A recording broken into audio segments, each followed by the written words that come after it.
ciudadanos sean unidos, porque esa es la ley primera. Tengan unión verdadera en cualquier tiempo que sea, porque si entre ellos pelean, los devoran los de afuera. Salando las heridas, por Carlos Caramelo. Voz, Alejandra Benaglia. Un día el bote volcó y el premio a pique se fue. Todos te daban por muerto. Carlos el Indio Solari. Devaluación. No importa el eufemismo que el ministro Caputo utilice para explicar lo que está pasando en esta Argentina que ha rifado 15 meses de vida política y económica, ha dejado sin trabajo alrededor de 200.000 registrados, ha profundizado la pobreza, aunque dibujen numeritos inflacionarios falsos para tratar de que en la planilla de Excel no se note lo que se vive en la calle. Ha destruido buena parte del sector productivo, la educación, la salud, y le ha regalado más de 30.000 millones de dólares a los fugadores de siempre que ahora esperan cómodos, aposentados sobre sus colchones de pesos mal habidos de la bicicleta financiera, que ingrese el manoseado crédito del FMI, que no va a ser más que deuda, según dicen, para convertir sus dividendos en dólares y partir. Devaluación, a pesar de los esfuerzos y sacrificios de casi toda una población, sin distinción de edad ni sexo, salvo las excepciones de siempre, los que no se mojan ni cruzando el río a nado, los indelebles, los que siempre manejan información privilegiada, la verdadera casta. Devaluación, aunque expliquen que este es el tercer paso del menú, con una receta de deslizamiento cambiario en reducción de hasta el 30% sobre colchón de verdes crocantes man non tropo con esencia de te cagué, porque viene acompañada con un levantamiento mentiroso del cepo que permite que las personas físicas compren todos los dólares que quieran, pero retiren solo 100 por mes. Según la comunicación A8226 del Banco Central de la República Argentina. Maldito Rubio. Esto en un mundo en donde hay un horrible monstruo con peluca, como cantaba Charlie, que en un aparente gesto de desesperación y sin precisar rumbo alguno, amagó dinamitar la globalización y buscar una depresión mundial. Dicen que tratando de recuperar algo del viejo poderío norteamericano roto para siempre, a través de un ataque de drones kamikaze arancelarios a las economías del resto del planeta, incluida la vernácula, que se supone amiga. 2 whiskies más tarde, mientras se regodeaba de haber logrado que los líderes de otros países lo llamaran por teléfono para besarle el trasero, tuvo que recular estilo Alberto Fernández, ofrecer una tregua de aranceles del 10% para casi todo el mundo y así invertir bruscamente la caída de las bolsas mundiales, permitiendo que un puñadito de jugadores, a los que seguramente tenía informados de su estrategia, ganaran miles de millones.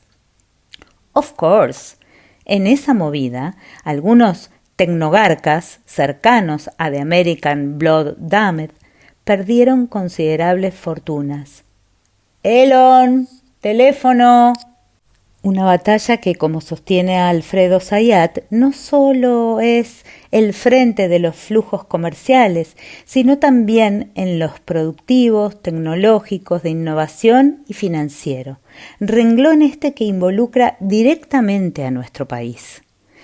Todo eso, mientras China, verdadero objetivo de la loca estrategia de Donaldo, clava un gravamen del 125% a los bienes estadounidenses y lo pone a Trump a la defensiva, declarando que él está dispuesto a negociar con Pekín. La guerra arancelaria no tendrá ganadores y lo único que se logra yendo contra el mundo es aislarse, declaró Xi Jinping y agregó: Durante más de 70 años, para desarrollarse, China siempre ha dependido de su confianza en sí misma y su capacidad de trabajo. Nunca dependió de los regalos de nadie y no le tiene miedo a las restricciones poco razonables.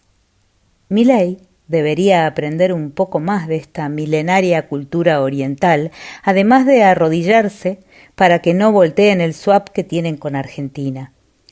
Si no se entiende la importancia del tema, les dejo un botón de muestra con el affair carne. China ha decidido no comprarle más a los Estados Unidos, pero en lugar de mirar hacia nuestras pampas, va a buscar las vaquitas que necesita a Brasil. Por su parte, Estados Unidos avisa a través de su secretaria de Agricultura, Brooke Rollins, que se acabó el churrasco argentino en el país del norte. Claro, si no venden, va a abastecer el mercado interno, o sea, digamos, no hay que ser muy perspicaz para comprender en qué lugar vamos a quedar los argentinos. Con la tuya. Milei y su trup ya la juntaron. Lo que viene va a ser una factura que tendremos que hablar nosotros. Sí, aunque usted no lo crea. Yo sé que prefiere escuchar los cantos de rollizas sirenas televisivas, todos sabemos que la cámara engorda, que le dicen por enésima vez que no es una devaluación, sino una zaraza de la zaraza, zarazasasa, y que la culpa de todo la tiene el kirchnerismo. Mire, como quiera, por tercer mes consecutivo la inflación creció, y esta vez como adolescente que pega el estirón, 3,7% arrastrada por casi 6% en alimentos. Esa es su realidad. Y la mía, y la de muchos millones de argentos que no festejan que el Fondo Monetario prometa 20.000 millones más de deuda. Usted sabe que cuando le explican que es mejor deber dólares que pesos, lo están cagando. Y que el aumento de precios haya reducido otra vez el poder de compra de su salario. Encima, el viernes, apenas unas horas antes de anunciar ese salto inflacionario, citaron a los gremios del Estado y les ofrecieron 1,3 de aumento para los próximos 3 meses. Leyó bien. Escuchó bien, 3,9% hasta junio, cuando la inflación de marzo fue de 3,7 puntos y dibujada, porque todavía no miden la incidencia real de las tarifas que son consideradas como si se estuviesen subsidiadas. Y lo peor es que uno de los gremios aceptó. Sí, señora. Sí, señor trabajador del Estado. UPCN dijo que estaba bien. Y ATE los mandó al carajo. Con la banda de flotación que el gobierno estableció para el dólar a partir de mañana lunes, que será entre el 1.000 y 1.400 pesos, lo más seguro es que estemos frente a una devaluación del orden del 30%, lo que se trasladará a precios y probablemente llevará los índices a 2 dígitos de nuevo. Digo como para que tenga una idea aproximada de lo que le va a pasar a usted, aunque no trabaje en el Estado. Los estatales ya perdieron el 20% de su salario en lo que va del gobierno de Milei, casi lo mismo que los trabajadores no registrados, que perdieron el 22%. Se lo cuento porque muchos creen que la administración pública está llena de privilegiados. Lo que viene es más ajuste. Caput to. Emocionante conferencia la del ministro Fugador el viernes a la tarde-noche. Su sensibilidad, su conmovedor agradecimiento a colaboradores y familia, y esa increíble claridad para explicar las horribles cosas que hubiesen acontecido de no haber implementado el plan que fracasó. Un discurso contrafáctico, si los hay. Una manera excelsa de explicar lo que hicimos mal está bien.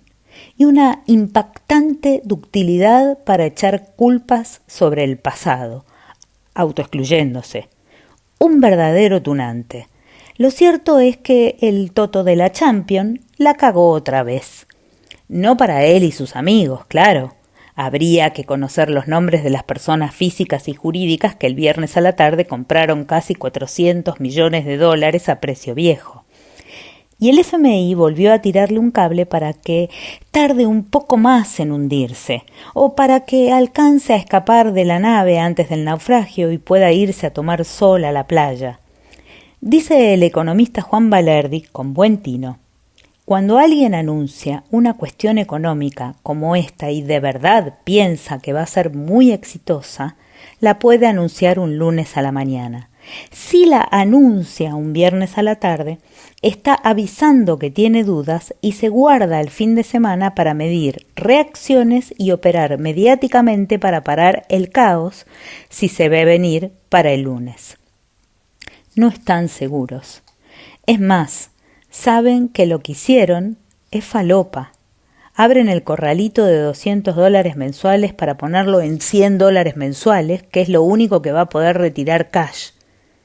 Y el resto lo podés comprar siempre y cuando lo tengas en la cuenta en dólares, con los riesgos que eso conlleva, porque ya en 2001 se quedaron con la tuya y ¿quién te dice cuando vuelvan a fracasar no te la vuelvan a pisar y el que compró dólares recibirá bonos?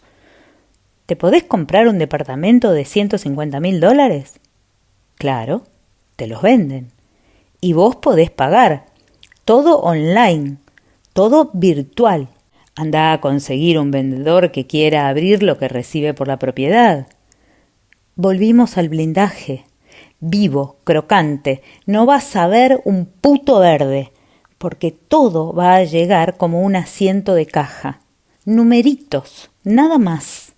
Naturalmente es un problemita de los hombres y las mujeres de a pie, los que fugan. Los que tienen cuentas offshore o fideicomisos no tienen problema. Compran, depositan y después pasan sus verdes divisas al exterior en donde las retiran cash. ¿Entendés? Siempre ganan los mismos. Pero vos votás contra el peronismo. Patrones. Queda claro, sin embargo, que no son los hermanitos Milei. De la misma manera que la culpa no es del chancho. Acá están jugando los intereses geopolíticos de los Estados Unidos, a los que Luis Caputo parece más ligado que el propio presidente argentino, que últimamente viene siendo desairado por su par norteamericano. Los grandes jugadores financieros, los beneficiarios del carry trade capulístico, no parecerían ser locales. Es más, él viene del JP Morgan, se pronuncia JP Morgan, y del Deutsche Bank, y se le nota. Los Milei son personajes menores, casi extras en esta nueva versión de la gran tragedia argentina, y como tales probablemente terminen presos en el mejor de los casos. Sin ir más lejos, gracias a Juan Grabois y su equipo de abogados, esta semana el fiscal Tayano, también conocido como El Remolón, terminó solicitando el levantamiento del secreto bancario del presidente y su jefe, o sea, Carina. Ambos quedaron imputados en el caso Libra por el conspicuo miembro de la Justicia Federal. Pero insisto, no son los Milei Bros el problema, ni sus abrazos emocionados con el Toto. Le deben agradecer la que se están llevando sin saber la que van a tener que pagar, ni su confianza ciega en el amigo americano. Son los dueños del casalito presidencial, los patrones políticos y económicos, financieros, los que lucran con la Argentina cada vez que logran poner a un idiota que detesta al Estado en el poder. Los que han depositado su ojo angurriento en los recursos naturales de nuestra patria. Esos son los que sostienen, los que financian y los que, en definitiva, siempre se la llevan. En su nómina hay periodistas, fiscales, jueces, senadores, diputados, sindicalistas, esa dirigencia política y económica que, según analistas de la hostia, está en crisis. ¿Paro general? El paro fue un fracaso, dijo el gobierno. El paro fue un éxito, dijo la CGT con Daer como vocero. Ni muy mun ni tan tan. El paro fue lo que podía hacer con la UTA carnereando. Tiene una auditoría metida en la obra social que maneja Silvia Antonia Bebk, esposa de Roberto Fernández, y con los altísimos niveles de precarización laboral del momento. Si no trabajo, no como, fue la explicación más recabada por los periodistas que salen el día del paro, se acercan a una cola de 2 cuadras de personas que esperan para tomar un colectivo y le preguntan: ¿va a trabajar? No, boluda, hago la cola a las 5 de la mañana porque me gusta hacer sociales. Dan ganas de responderles. En fin, así está el país, como el periodismo movilero. Probablemente sea momento de que los líderes sindicales se pongan un poco más creativos y miren cuáles son aquellas cosas que sacan al poder, y no hablo solo del Ejecutivo, de sus casillas. No por nada se ha instalado que una de las cosas más positivas del gobierno ha sido sacar a los piqueteros de las calles. Seguramente al ciudadano común le molestaban, pero a los amos, a los nuevos varones feudales de la industria, el comercio, el campo y los medios, a esos sí que les jodía ver a las masas populares mateando, comiendo y hasta haciendo alguna de sus necesidades fisiológicas en las avenidas de la orbe.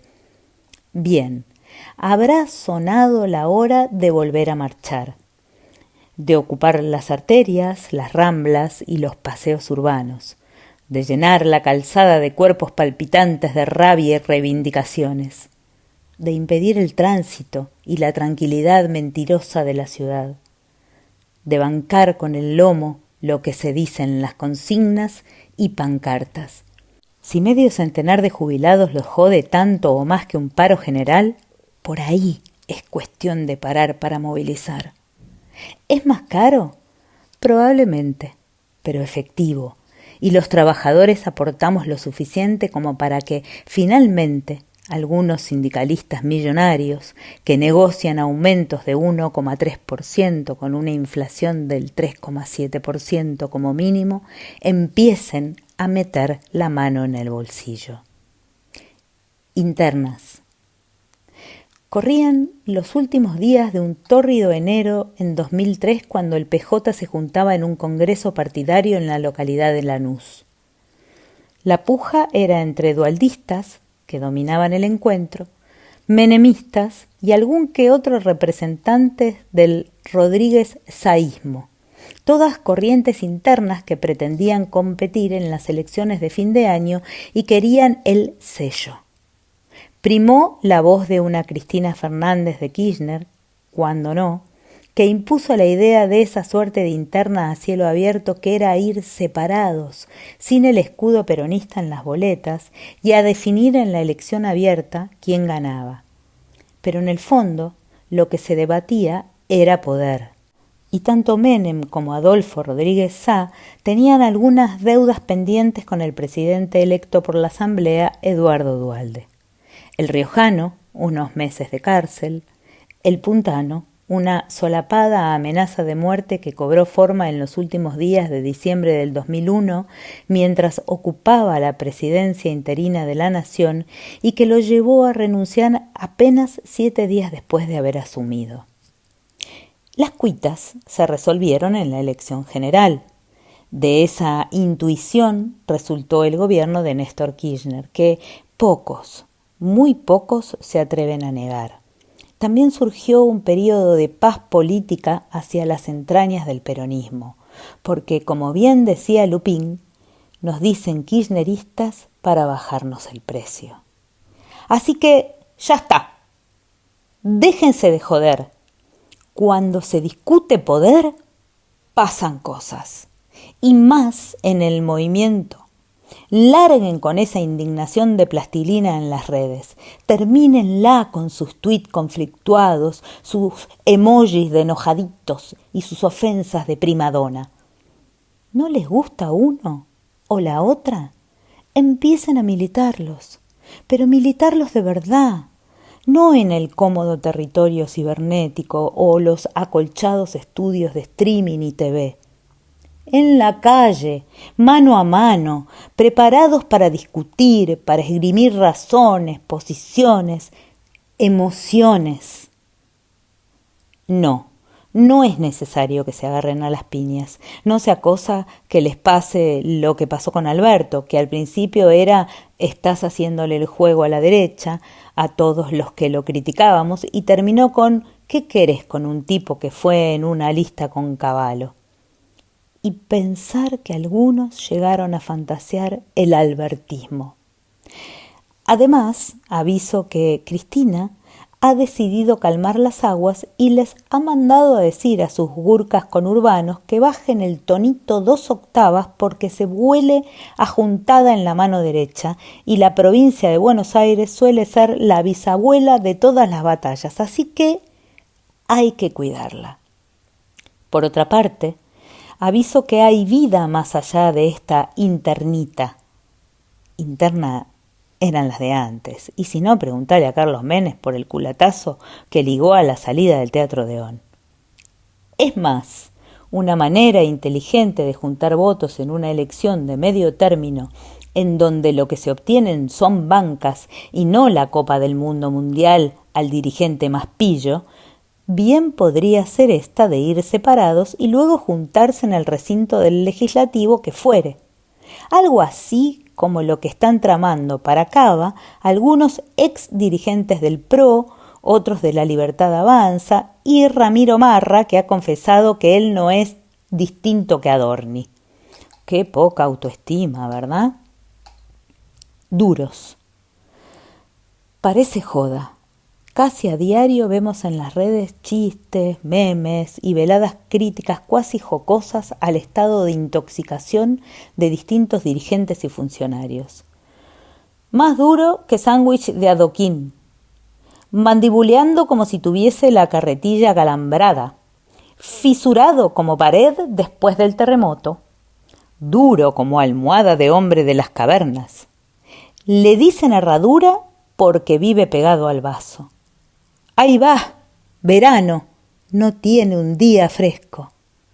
Podría seguir al infinito con estas frases que se pegan a fotos y videos de integrantes de los distintos poderes y niveles del Estado, desde policías a diputados, desde miembros de la justicia hasta habitués del entorno presidencial, naturalizando de esa manera algo que debería constituir una verdadera preocupación para los que andan con la Constitución debajo del brazo, con los atavíos de la democracia y engorrio frigio de la República, porque lejos de ser simpático o cómico, es una de las mayores problemáticas del mundo actual: la toma de decisiones bajo los efectos de algún tipo de drogas.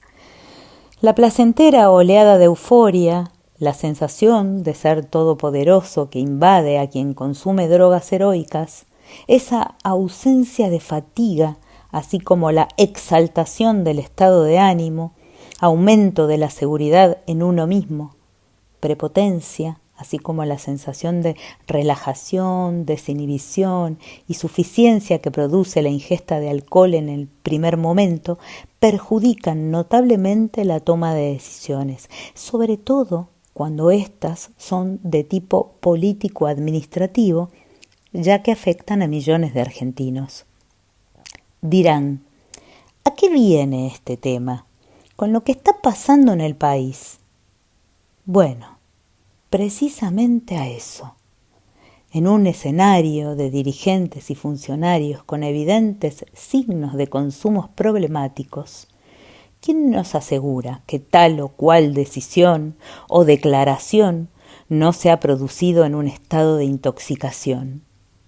De ahí la gran pregunta: ¿no es imperioso que se haga algo en este sentido? Detectar la adicción no para juzgar, sino para ayudar, y a la vez que esa confirmación les impida ocupar cargos públicos. ¿Quieren ficha limpia? Queremos que quienes deciden sobre nuestras vidas no padezcan de algún tipo de consumo problemático. y no es para reírse. Estropeados. A una sociedad rota le corresponde un gobierno en consecuencia. Acá, en Estados Unidos y en Occidente todo. Y en esta semana ocurrieron dos cosas locales, que algunos juzgarán chiquitas, pero que tienen una trascendencia inmensa a la hora de mirar a Milei y su equipo, y en espejo a la sociedad que lo sostiene. Por un lado, una decisión profundamente autocrática del Ejecutivo que, aduciendo cuestiones leguleyas sobre alguna inconsistencia en la documentación presentada por el español para obtener su residencia temporaria en 2024, pretende expulsar del país al catalán Antoni Gutiérrez Rubí, experto en temas de marketing político de campañas que desde hace ya tiempo trabaja en nuestro país en los años de elecciones. El experto maneja hoy la candidatura de Silvia Lospenato y los libertarios, casi convencidos que gracias a las brillantes estrategias diseñadas por Karina Milei están para salir cuartos en la ciudad, no han encontrado mejor manera de ensuciar la cancha que tratando de extraditar al asesor del enemigo. Y de paso, quedar bien con Donald Trump, que está echando de Estados Unidos hasta a los que lo votaron. La otra cuestión, observada en un grupo de evidentes votantes de La Libertad Avanza, toca un tema humanitario. Un grupo de ciudadanos de la ciudad de Buenos Aires, agrupado bajo la pretenciosa nomenclatura Buenos Vecinos, acaban de denunciar a una mujer de 65 años que se gana la vida vendiendo medias en la calle. Al grito de «negra peruana», le advirtieron que habían llamado a la policía e intentaron echarla del lugar en donde había instalado su módica mercadería. Al llegar los agentes, un par de señoras la increparon refiriendo que la mujer era la mafia e intentaron agredirla. La anciana vendedora entró en pánico y se descompensó. Dos grajeas en una semana loca que sirven también para pintar el horrible momento por el que estamos atravesando los argentinos. Con un presidente cuya imagen positiva no para de caer y un entorno complicado. Todo sostenido por un sector de la sociedad que carece del menor sentido de la empatía. El viejo mundo se muere, el nuevo tarda en aparecer, y en ese claroscuro surgen los monstruos, pintaba con trazo preciso Antonio Gramsci. Pero claro, no hay tiempo ni deseo de leer al italiano.